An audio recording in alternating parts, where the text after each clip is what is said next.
Tonight's story takes place in October 1607. The fur trade was a thriving industry in North America from the 16th through 19th centuries. The colonizers then sold many of the furs back to Europe, where they were worth a fortune. For centuries, wealthy European men and women had worn furs and hides, including deer, otter, raccoon, muskrat, mink, fox, beaver, and wolf. Furs made up into costly robes, coats, and hats, and as trimming on other garments. First Nations have lived in what is now called North America for tens of thousands of years, surviving the harsh weather by developing extraordinary skills and knowledge of their surroundings, which is sometimes called indigenous knowledge. Overuse of land and overhunting of animals were not common before colonizers. Increasing European economic demand for fur, meat, and other products pushed some nations to hunt and fish for commercial purposes.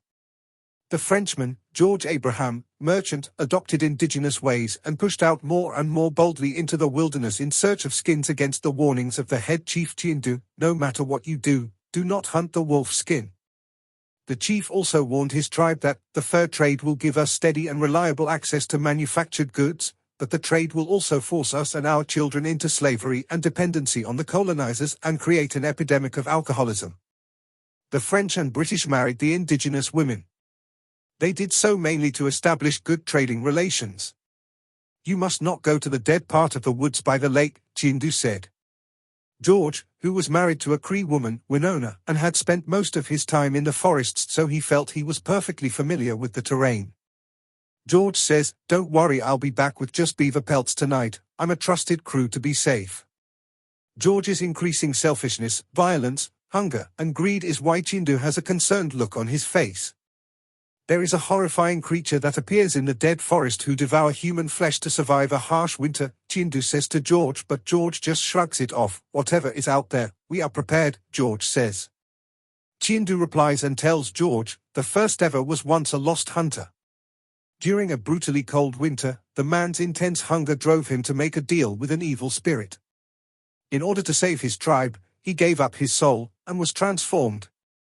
George, unfazed by Chiendu's warnings, continues to pack his gear with his crew, a British man named Philip and an Indian he calls Dan because his real name is too hard for him to pronounce. "We will set out just before dark," George says as he gets his musket and pistol ready. They made camp in the snow near a large frozen lake. For 3 days they hunted, but they had nothing to show for it. They lay in their tent listening to the wind howling and the trees whipping back and forth. Philip says to George, "Do you really think all this evil spirit stuff is made up? I mean, I've heard the legends myself from another tribe." George couldn't be bothered with more stories about spirits. "My only concern is that we have not trapped a thing." George then looks into the distance in the direction of the dead forest. They are done making their rounds and heading home. Suddenly, Dan jumped to his feet. "It's watching us." "Maybe it was the beast," Dan said, and he nervously laughed. "It's supposed to come in the night." George and Philip stood there stunned. Just as soon as they saw it, it just vanished. "It's not even a foggy night, it blends into the shadows." "I need that skin," George says to Philip. "We can track it back to its den. Their skin could be worth a fortune." George and Dan look reluctant but are still willing to go as they both need the money. Walking, they cut through the woods.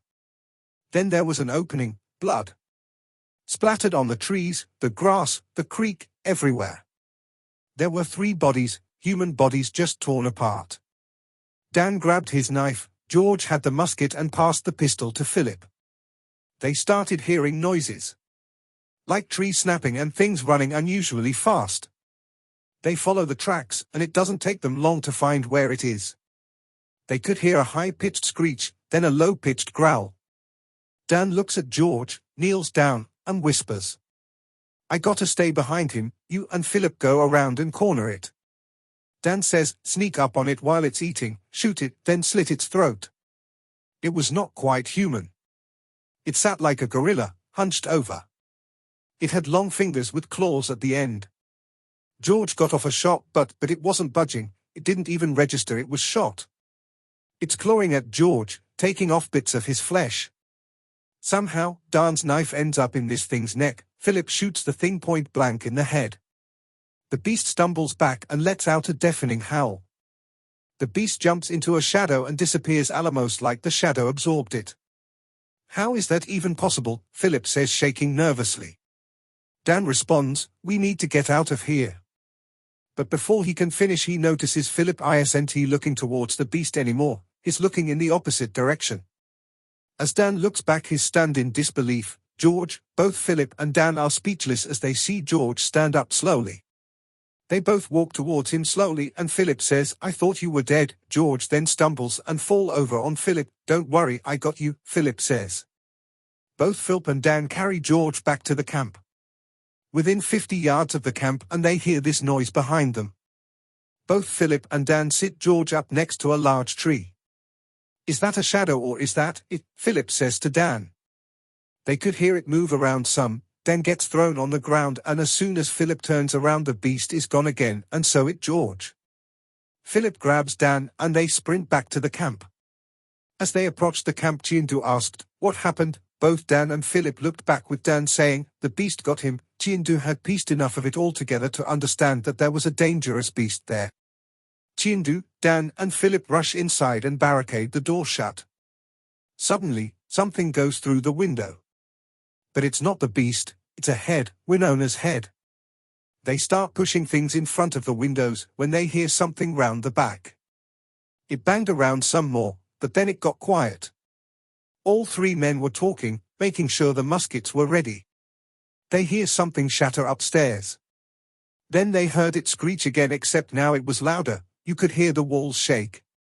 Philip still has his pistol and slowly makes his way to the staircase with Dan behind him, dagger in hand.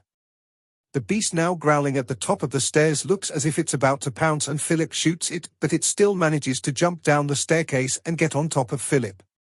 Chindu then gets a rope around its neck, cut its head off, then takes the opportunity to plunge his knife in its neck, almost decapitating the thing. As it grabs its neck, it falls to the ground. It looks like they really hurt the thing, but looking closer, it's healing slowly right in front of their eyes. Next to the beast are large barrels of tar they used for their boats, but Chindu runs next to it and start pushing, burn the damn thing. Chindu yells to Dan and Dan grabs the fire striker, and as soon as Chindu is out of the way, he sets the thing ablaze. Dan, Philip and Chindu frantically remove everything they pushed up against the door. They turn back to look at the cabin now engulfed in flames. They hear a hellish growl and screech at the same time.